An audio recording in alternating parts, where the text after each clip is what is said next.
Hello, everyone. Welcome to a new episode of Contours, the Cambridge Literary Studies Hour.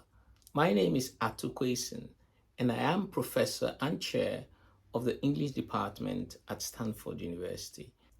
Today's episode centers on the book American Song and Struggle From Columbus to World War II by Will Kaufman of the University of Central Lancashire and is chaired by Sean Latham, who is joined by T.R. Johnson of Tulane and Hilary Saunders, the editor of No Depression, the premier folk magazine in the US, and of course, by Will Kaufman himself.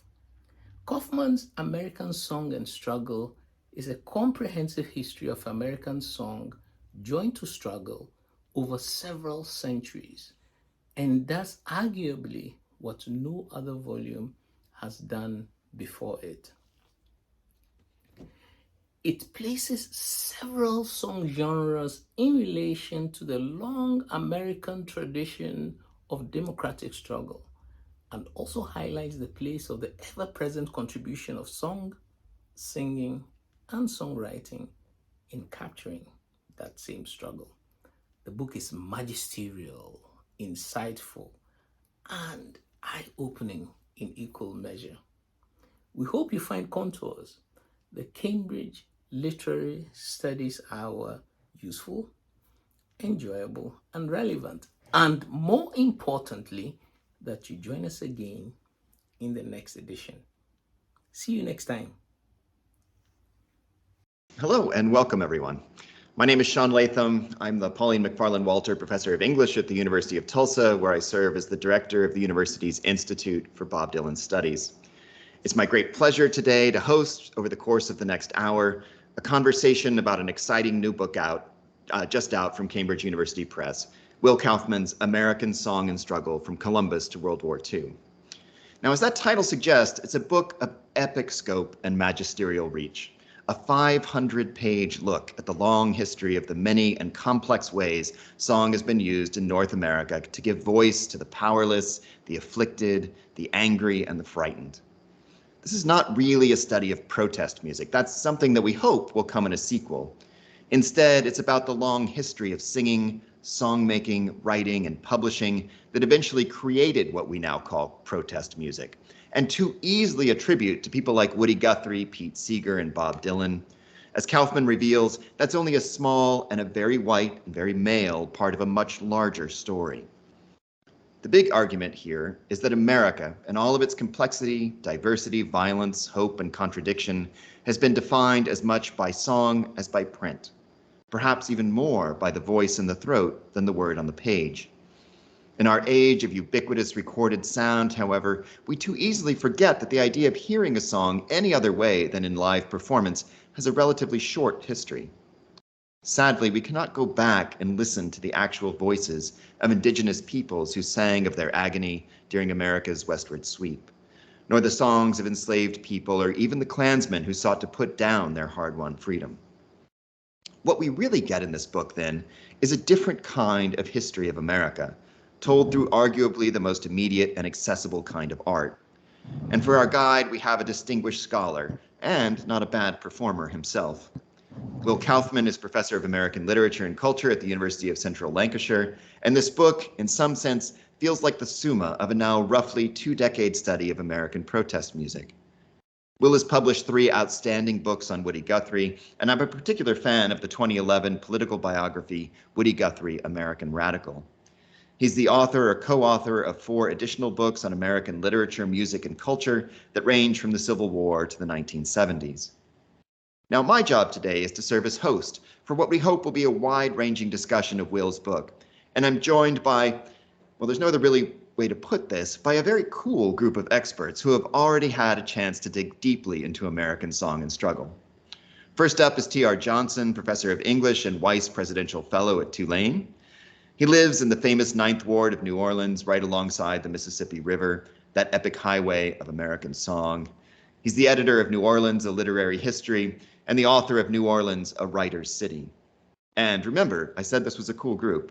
He's also a disc jockey at WWOZ-FM, a contemporary jazz station based and really the birthplace of jazz. Seems incredibly daunting. Welcome, TR. Thank you so much. Of course. We're also joined by Hilary Saunders, the managing editor of No Depression, that singular and always beautifully, always thoughtfully constructed magazine dedicated to American roots music in all of its wondrous variety. Her work has appeared in Paste, ESPN, Next City, the Jewish Daily Forward, and more. She's a proud member of the National Press Club and Society of Professional Journalists.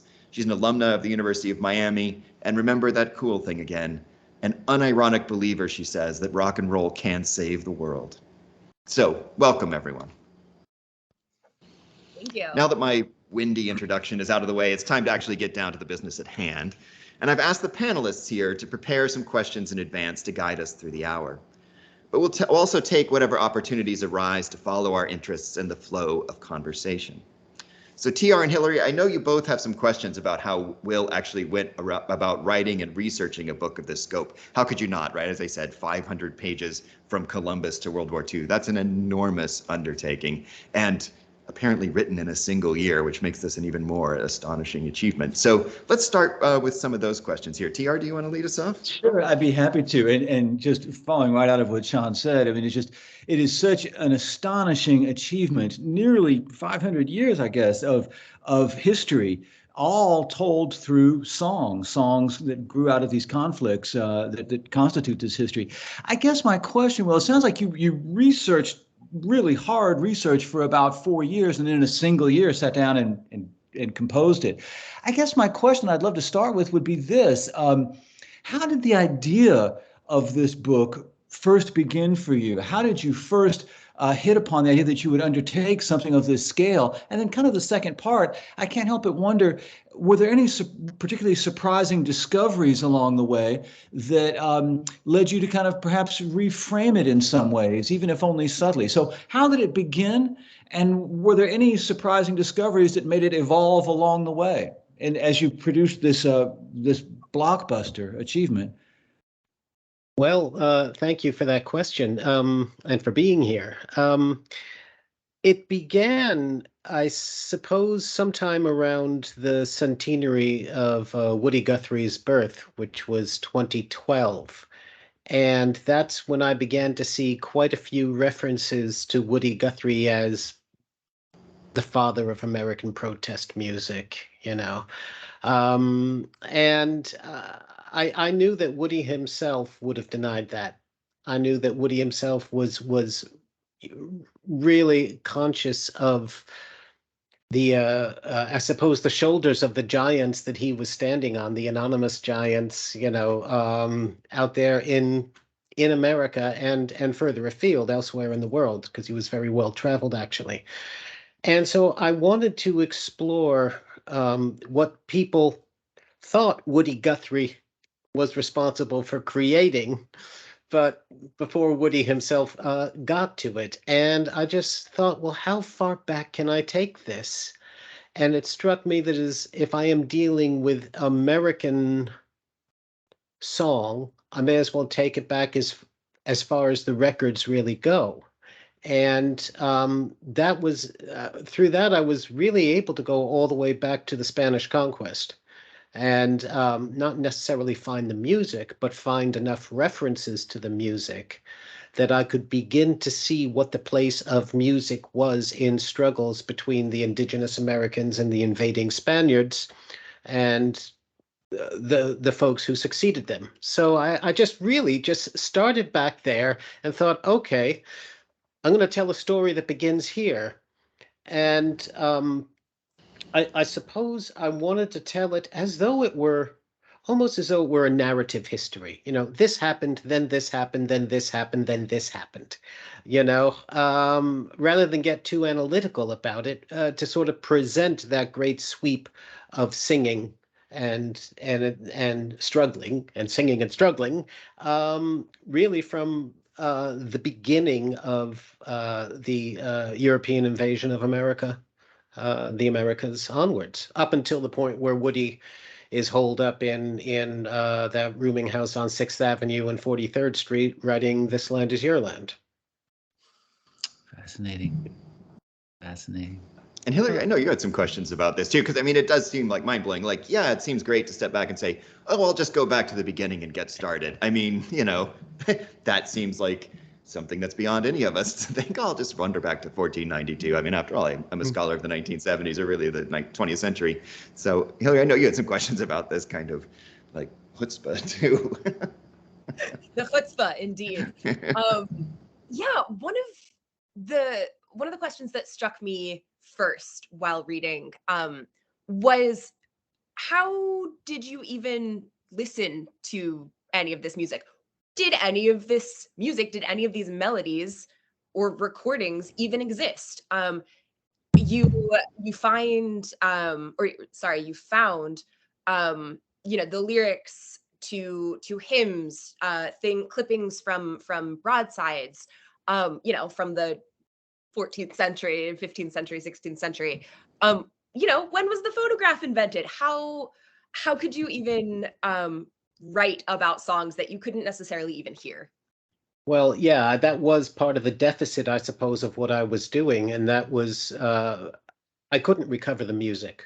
The best I could do at times would be to rely on descriptions of the music as contemporary people left them. So, for instance, and then draw inferences or conclusions from it. So, for instance, when you're looking at the early 17th century explorers, whether from Britain or from France or from Spain, who are commenting on the indigenous music that they're listening to, it's seriously loaded with value judgments about the superiority of European music and the savagery of indigenous music. And leading on from that, really from those kinds of conclusions, you eventually find codified into law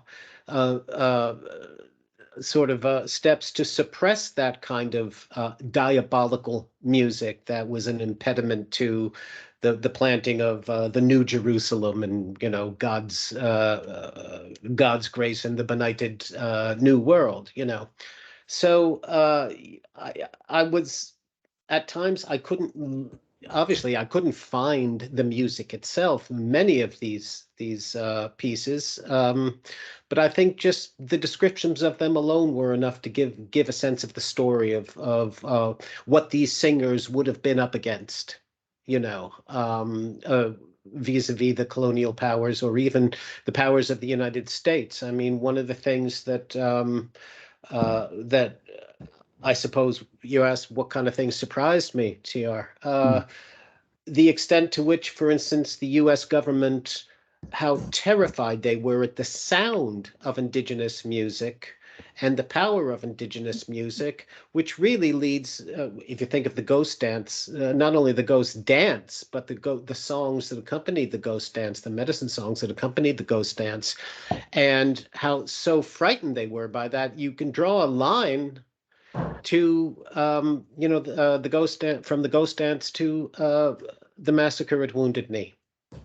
So there you have a sense of the inability to understand indigenous music, leading to seriously bloody, lethal outcomes. Now I couldn't describe the sound of the ghost dance songs as they were being sung then. I mean, there's a wonderful book by Mark Smith called "Listening to 19th Century America," and I that was in my head as I was writing this, saying, well, there's got to be ways of describing the sounds, describing what other people have been listening to. So that's most of what I have covered in the book, I haven't had the opportunity to listen to, because most of it, the majority of what I'm covering was being sung before the invention of recording. So a bit long-winded, sorry, but that was my response. It's fascinating stuff, and there's so much I'd love to ask you about. One thing I'm thinking about, when you mentioned a moment ago that your idea for the book first took root around 2012 with the Woody Guthrie centennial, and I want to jump now to the very ending of the book. I'm just so fascinated by that scene, Woody Guthrie, Pete Seeger, and Leadbelly in a room talking. God, to be a fly on the wall for that conversation. One of those, how amazing that would be.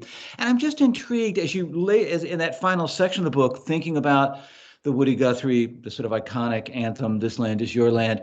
And you trace some of the sort of fault lines and vexations that have popped up around that song in ensuing decades. I guess I'm just curious and I think about that incredible meeting of Leadbelly, Seeger, and Guthrie, and were any of those sort of fault lines that began to accrue around "This Land Is Your Land," was any of that present in that room? I mean, I know it probably wasn't recorded, so it's hard to say, but I guess in the simple terms, what did Leadbelly, given his background and the world he represented, what did he think of Seeger and Guthrie, and getting into larger questions of kind of struggle along racial lines and the kind of divergent histories?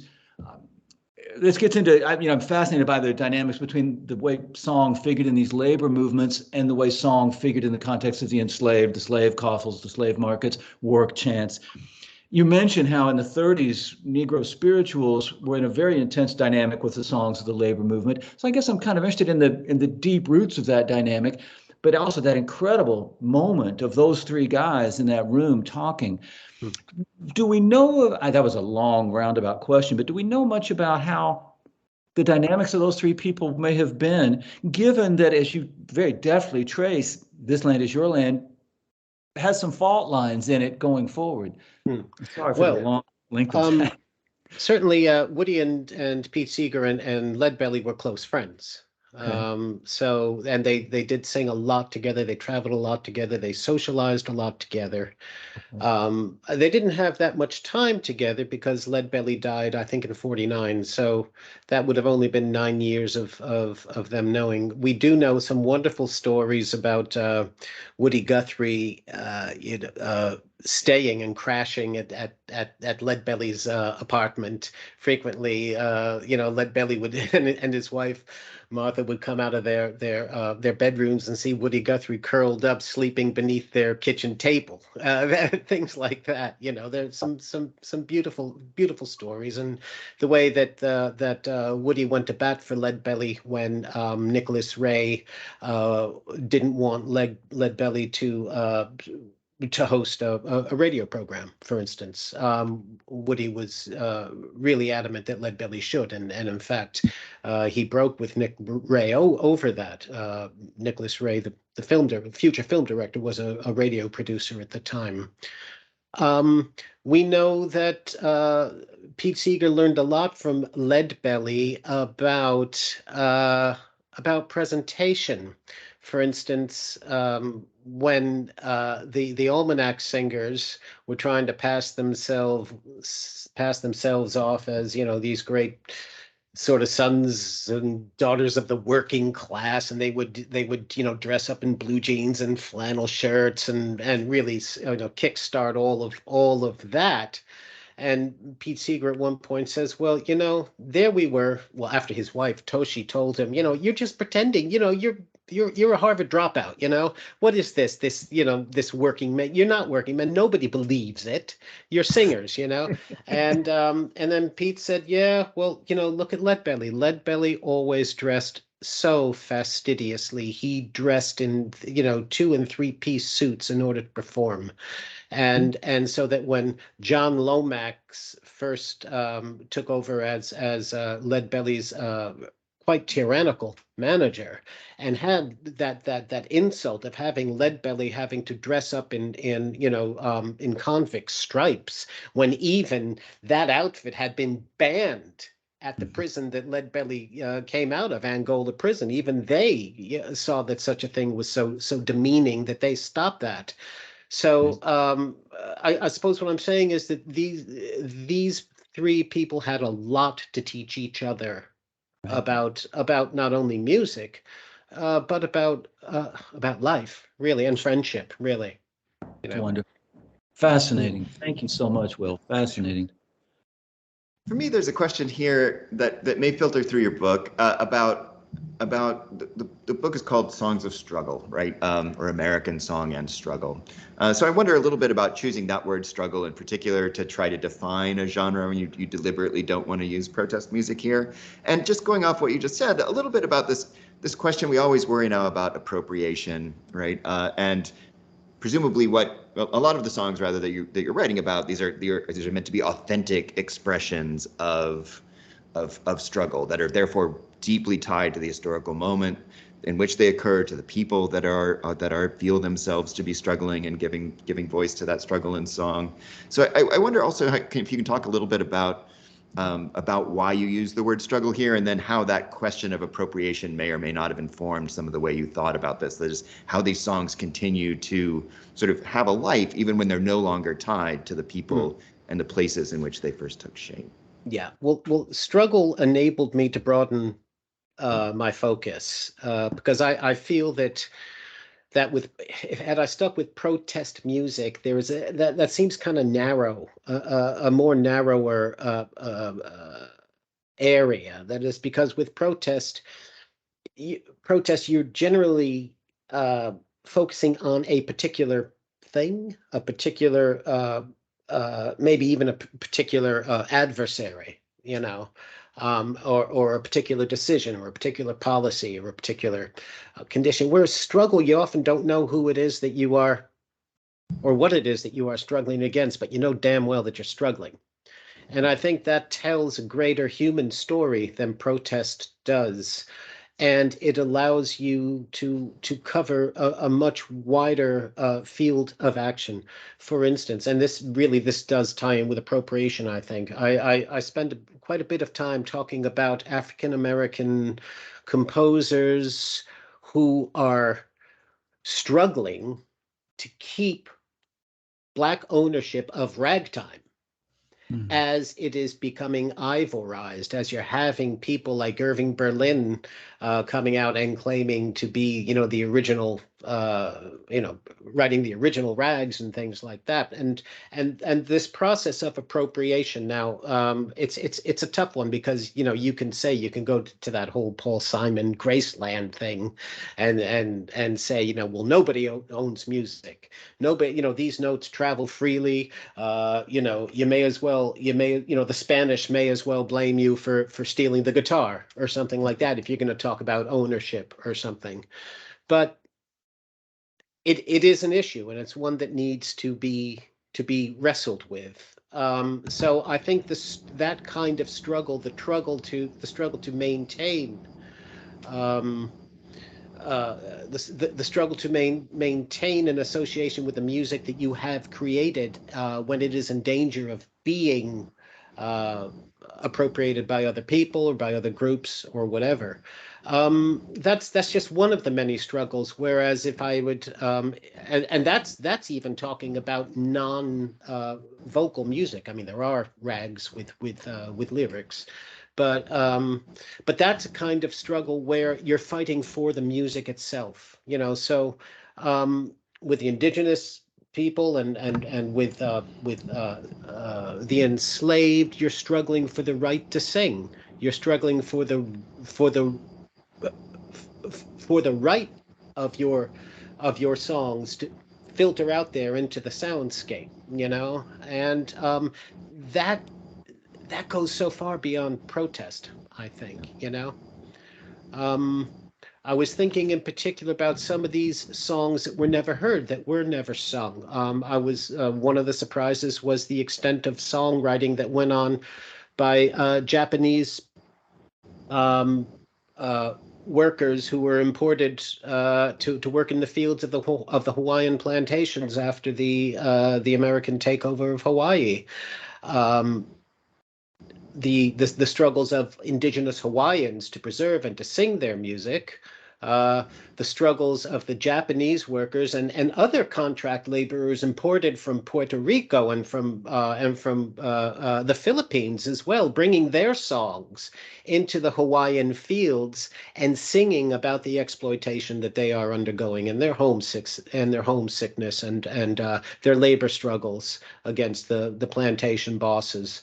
They are up against songwriters out of Tin Pan Alley who are presenting Hawaii as this island paradise with hula girls and Leah and all that, so there are musical contests and struggles going on as a result of the American imperialism in the Pacific in the early the turn of the century, on either side of the turn of the century. That was surprising. That chapter was so cool. I feel like I have a pretty good like understanding of like American history and music history. And so, some of this, like I've been to Hawaii, I was able to, and so of course I dug into the, indigenous music there and like what the the national anthem of Hawaii, is and was. But then reading about like songs from, Japan and Japanese laborers and Puerto Rican workers, and that I just thought that was so cool. And sort of the inverse of that, something that was particularly fascinating to me about your book is that in terms of songs of struggle, as you say, you include perspective from those struggling who are not necessarily on, I think, what we would call the right side of history. Going back to what you just said of why you did not necessarily use the word protest music or protest songs, we typically assign that term, especially in contemporary music journalism and media, to fighting for equal rights and social justice and environmental, action and these things that are kind of associated with, I don't know, good progress and change. And when you include, so I was wondering if you could talk a little bit about including songs of struggle from, from the bad guys, yeah, from the bad sure, guys, exactly. Sure.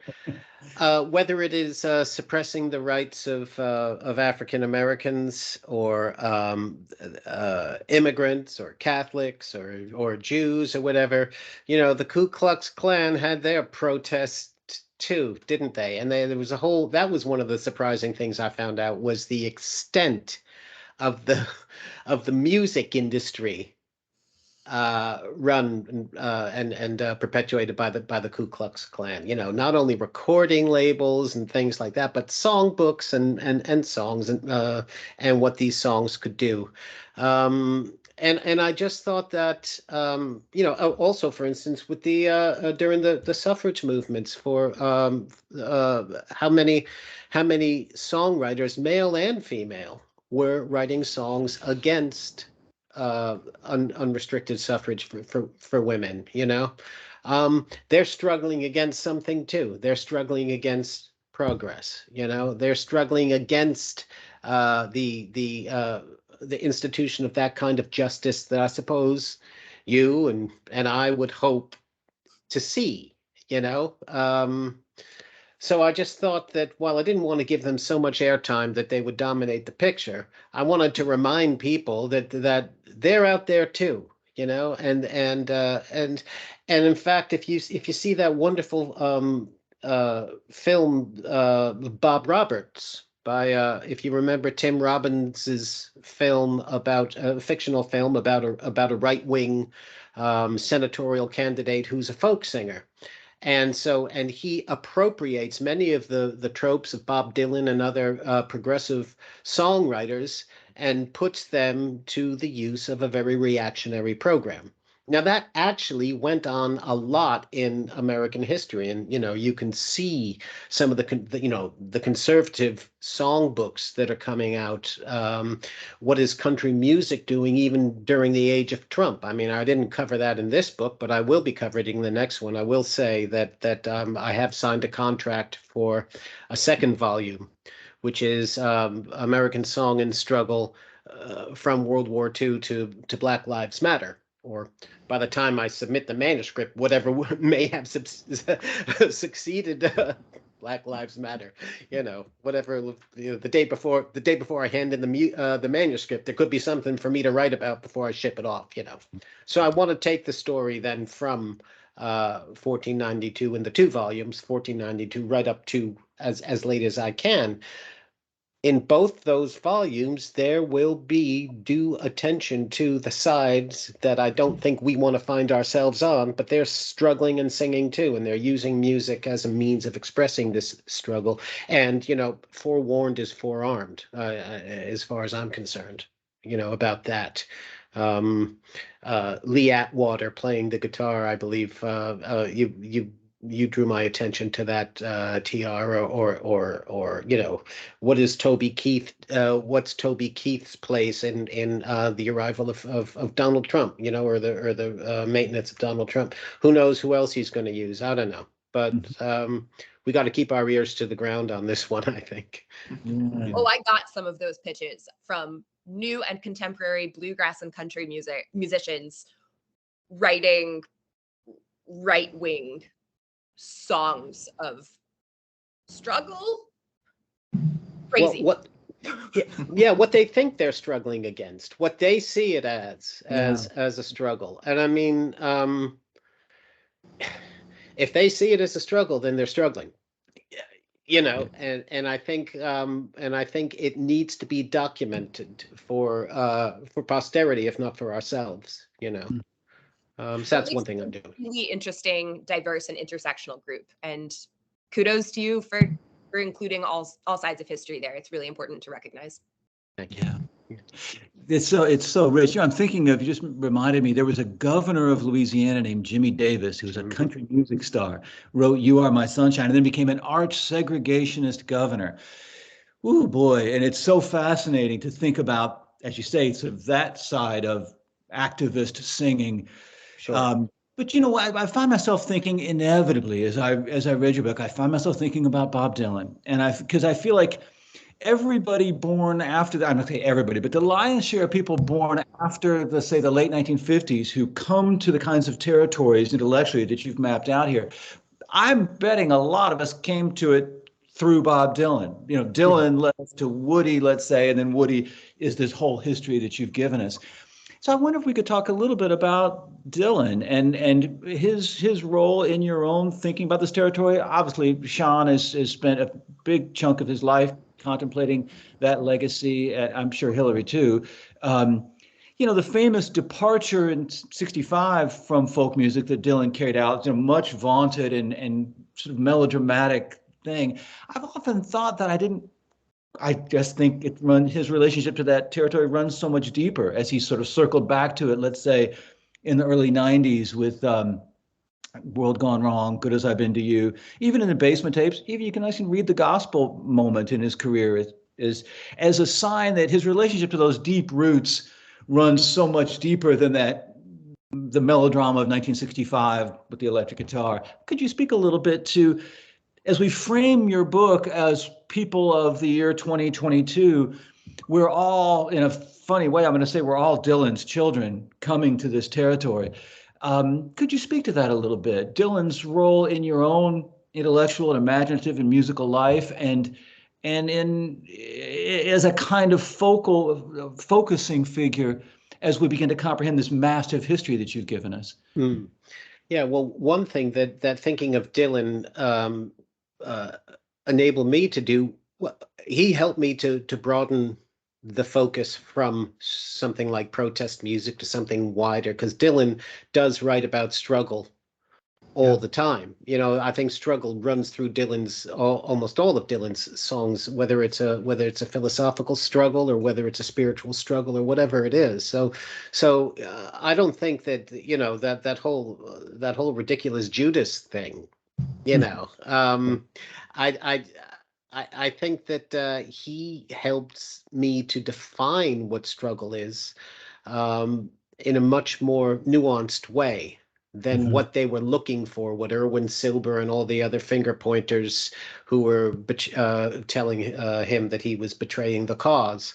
I think Dylan has helped me a lot, and obviously in the second volume he's going to have to have a major place there.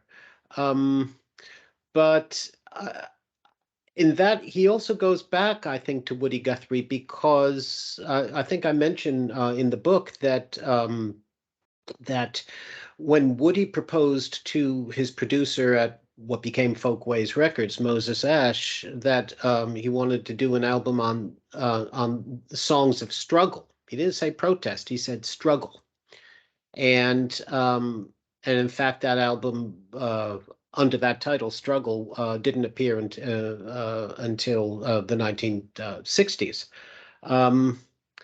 But I think the line between, it's much more nuanced. And I think that kind of nuance that Woody was talking about is precisely what Dylan has been spending his entire career demonstrating is the multifarious nature of struggle through all walks of life, and even within our brain pans as well as out on the streets and in our hearts or whatever. So, yeah, Dylan, the expansiveness of Dylan helped me Right. to imagine the expansiveness of song and struggle in America. There's definitely a connection there. Beautiful. Very beautifully put. Thank you. Yeah, I can't help myself, but I have to interject briefly to say, yeah, I mean, I completely agree. I really love the way of, I like the idea of struggle as a way of thinking about Dylan. It actually helps understand the Christian era much, much better. That is Dylan's Christian albums, right? Those are albums all about struggling with faith and with what it means to think about, divine entities that are bigger than you or purposes that are bigger than you. I think struggle, I agree, is just a much richer way to think about Dylan. But I also want to use that moment to maybe pivot back to the question of religious music and how you see it connecting to this long history of struggle songs. I mean, there are a lot of genres. For me, there's a big question here about how do you chunk up 500 years. TR sort of struck me right at the beginning when he said, "Oh, it's 500 years," and you had 500 pages, so that's 1 year per page.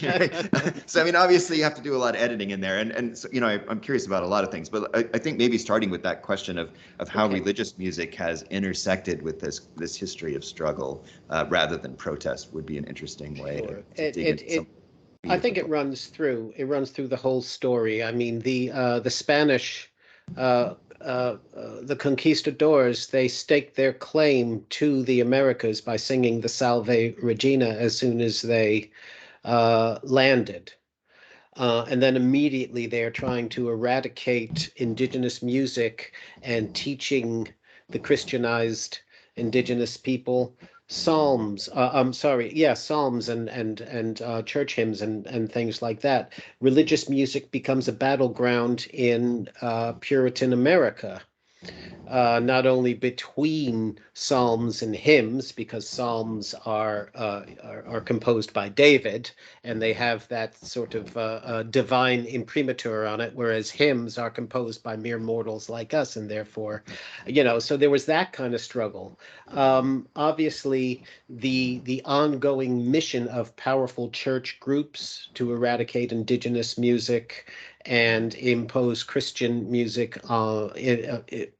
into the consciousness of the indigenous people, and with great success. When you think now that there are certain indigenous peoples who the only music that they can call to mind is religious music, is Christian music, maybe in their language, but still that the pre-Christian music is completely lost to them.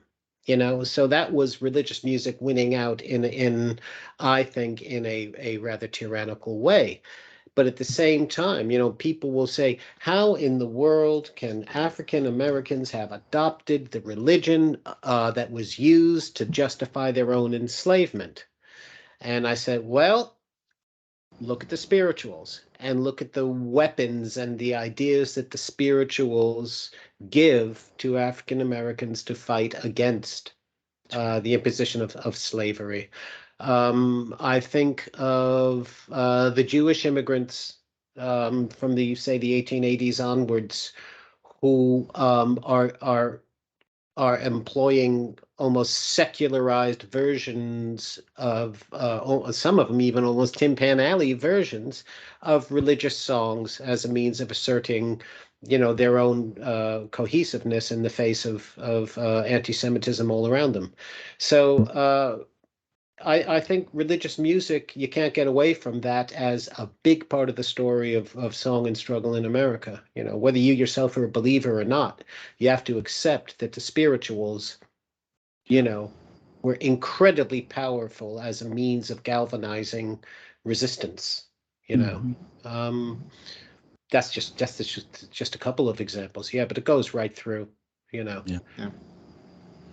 I mean, if you'll permit me a brief aside, I was just at an event recently where we were talking about Cherokee songbooks from the 19th century. There was, it printed pretty heavily here when this was Indian territory, what became Oklahoma, and those songs became a crucial way of preserving the Cherokee language. Right, that this, yes, it was religious, yes, this was a Christian overlay, and so on, but. Their song became a form of struggle precisely because it could be in the Cherokee language, even if you were singing the sort of Christian hymns. That's a fascinating sort of way in which struggle doesn't always register in the words themselves, right? Sometimes the act of singing is just the act of singing, and that's struggle. Sure, and that's the same with Hawaii. I mean, we're even now singing in indigenous Hawaiian language. You are making a statement about resisting the imperial eradication of your culture, and so many contemporary. So I'm finding out in researching for the next volume, so many contemporary Hawaiian protest songs are defiantly in the Hawaiian languages. And many of them are religious as well. Religion is you're not going to get away from it, folks. Well, Hillary, I know you had some questions about what do we use this book for? I mean, you were asking particularly about contemporary song. I mean, we talked. Woody Guthrie knew the tradition he was working. Bob Dylan, he's a great researcher of the folk music. But I think you had some questions about I mean, they're not the only ones that we're going back to think about this history of struggle and song. Yeah, I was actually going to pivot back and sort of cite my sources here, but to a question that TR actually posed about, you can elaborate on this, but I love that the sort of last line of your question is in short, do you think that struggle throughout your book is at some level ultimately a struggle against capitalism? And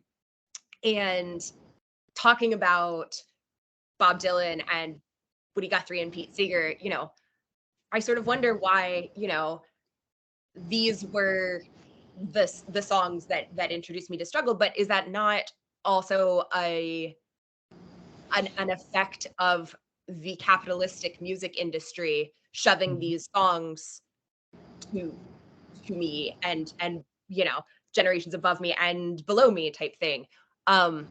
So maybe I'll actually sort of take your prompt, Sean, and sort of throw it back to TR if you want to elaborate on your original question, and then Will can respond to that. Or we just into a conversation, okay? It's not a Q&A. Yeah.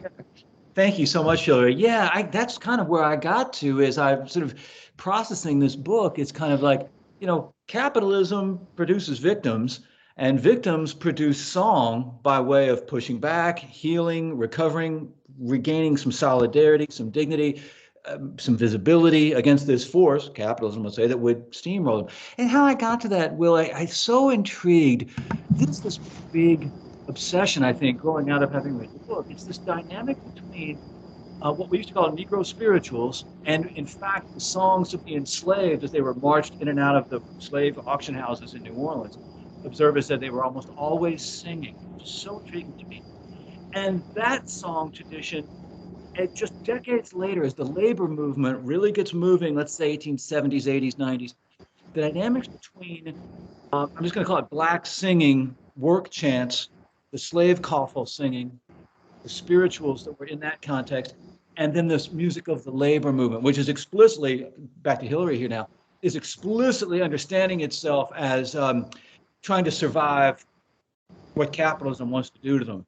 The enslaved are dealing with that in the most immediate, visceral way, but in a certain sense, the labor unions are too. So I guess my question as Hillary put it, is all struggle a struggle to cope with, contend with, push back against capitalism? Or maybe a little more specifically, how much of Negro spirituals is animating the singing in those labor organizers late 19th century? Again, a very specific iteration and a very broad iteration. Yeah.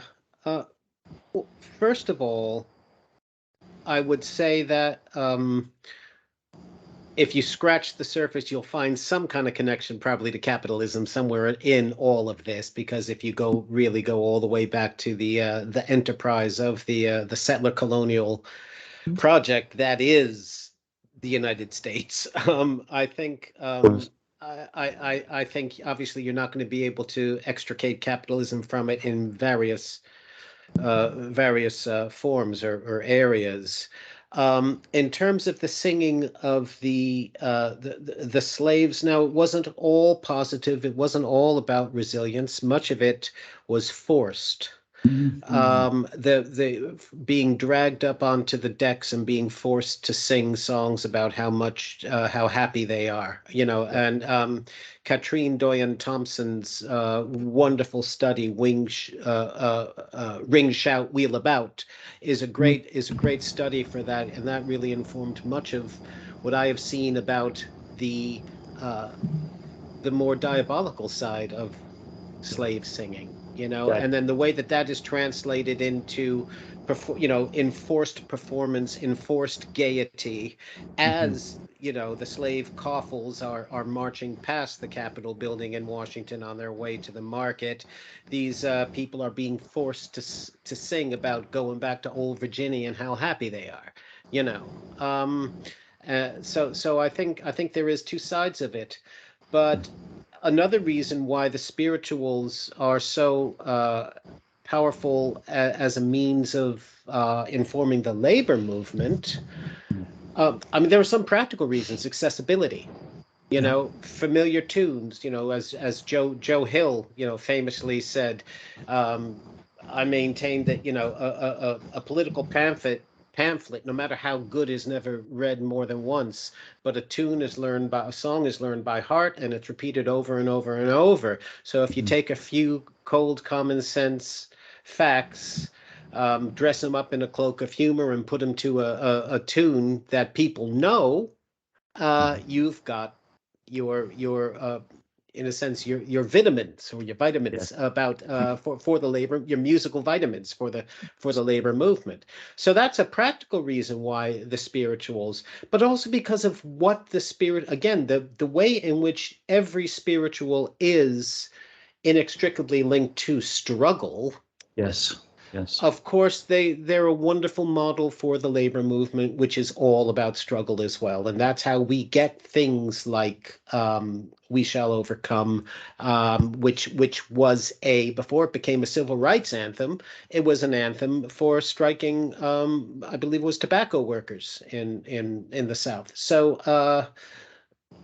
both the practicalities, but also the implicit power of reflecting the struggle is something that enabled the spirituals to make that to take that walk into the labor movement.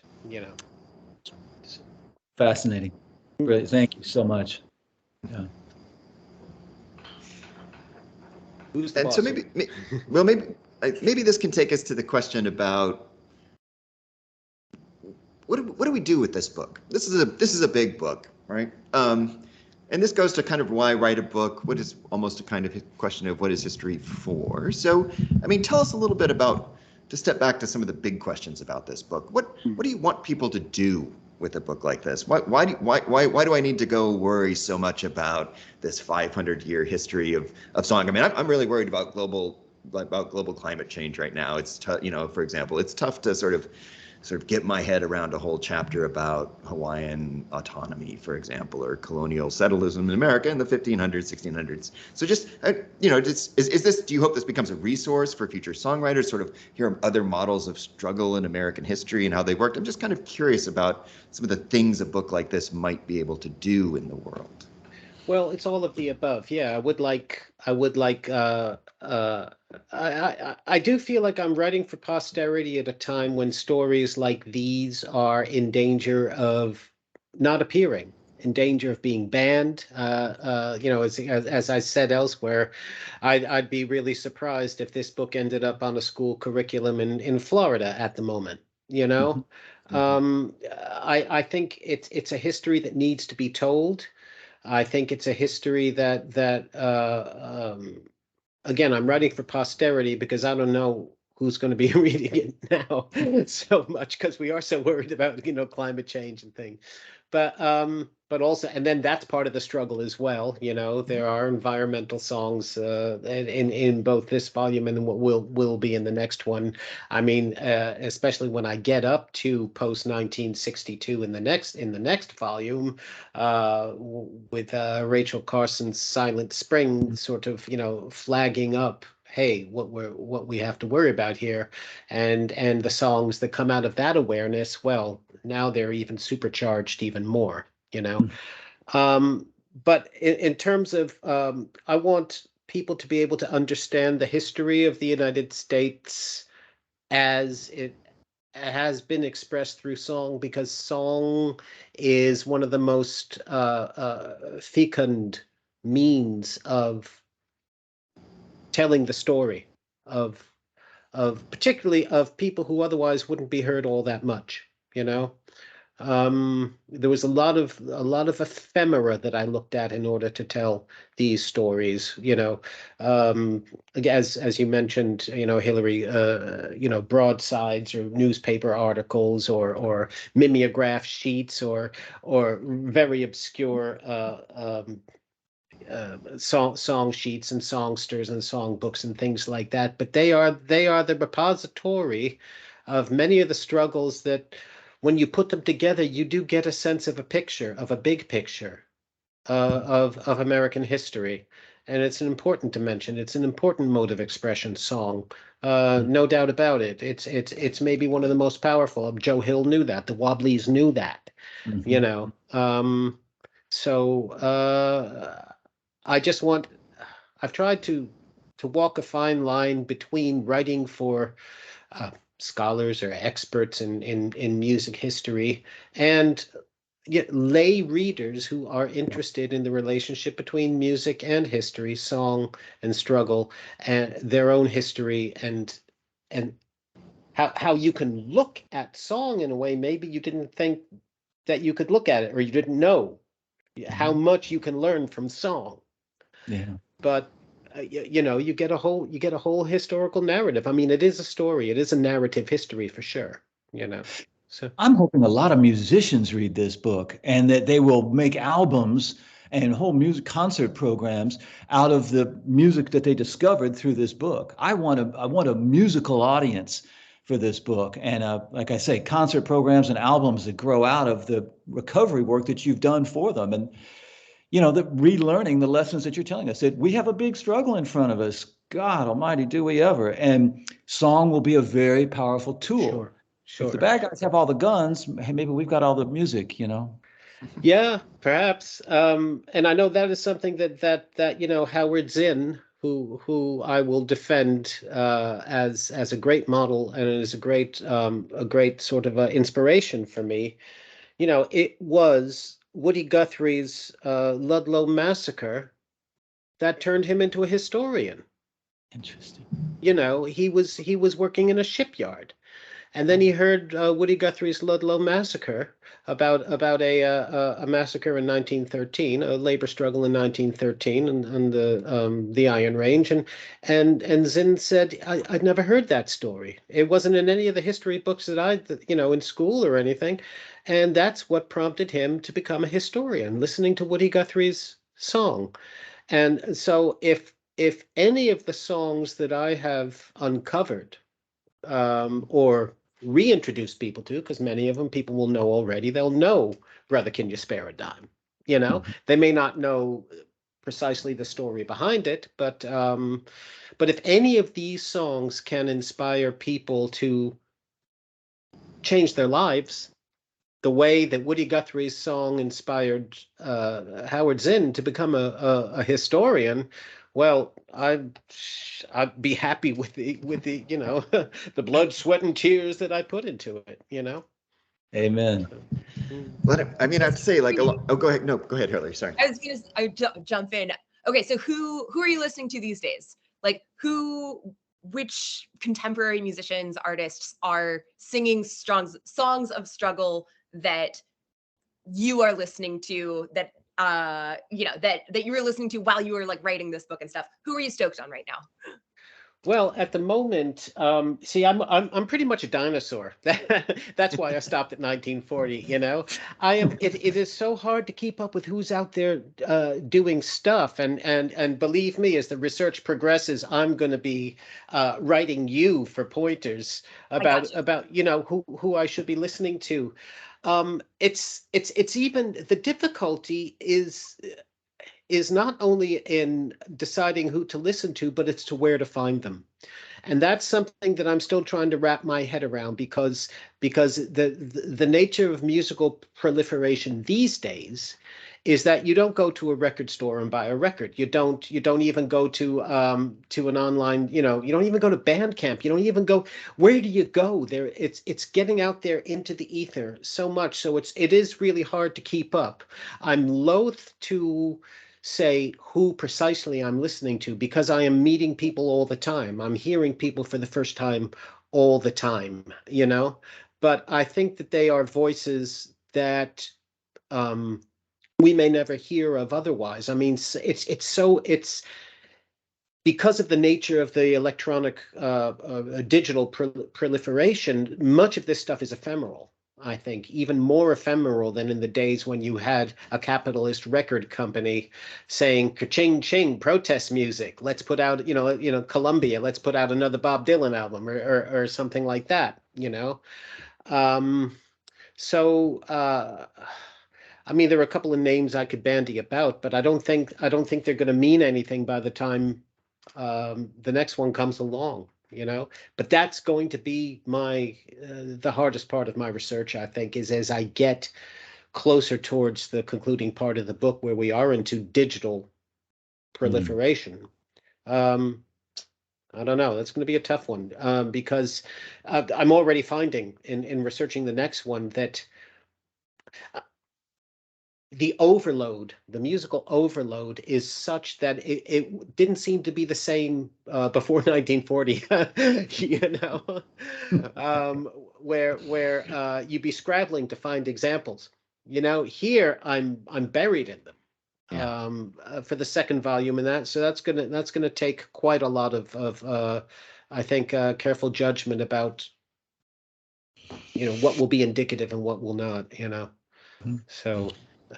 I'll be contacting you for some advice, Hillary. I really will. Good. Yeah, we need people like Hillary, right? Because in part, I mean, we don't have record stores now. What we have are algorithms telling you that if you like this, you might like this, right? And as if those lead you on some weird byways sometimes when you start listening to protest music of various kinds. Well, this has been an absolutely fascinating hour. The conversation, I think, has been as wide in scope, I hope, as the book is. I hope it gives you some sense of just what an accomplishment this book is. I'm very grateful to TR and Hillary for joining us and leading us through this hour of conversation about this notion of struggle. And I can't help but close by noting, Will, that one of the things that stood out to me, I just got the sort of arc of your book, is the fact that one of the blurbs is from Chuck D, right? Who says, this is a massive hidden history, none of us can ignore. Get the book, be in the know. I mean, when it comes to a question of who's going to use this book, like our future protest singers, if you've got Chuck D saying, you can't write about the future unless you learn from the past, right? And this is the book that's going to do it. That seems like that's far better recommendation than any academic can ever provide, I think. So, but we can assure everyone that this book has all the academic chops one could ever want. This is serious work that promises a serious future for us as well. So, Will, thank you for writing the book and taking the time for this conversation. Thank all of you for joining us as well. Take care. Bye-bye. Thanks, everyone.